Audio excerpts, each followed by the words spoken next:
Hello everyone, today we are going to learn basic Caddirect tutorials how to use line command.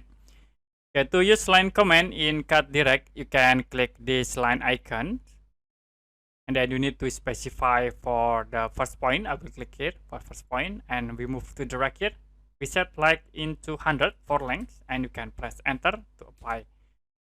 To close from this line command, you can press escape button. That's it. The other option, you also can type line and then press enter. Now specify for first point, I will click in here. And then I will set for length into 100.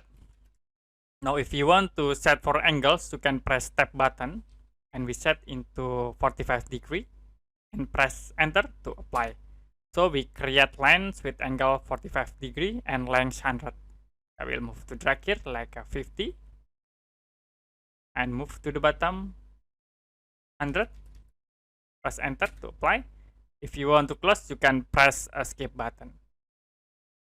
Okay, that's it for a basic Caddirect tutorials how to use line command.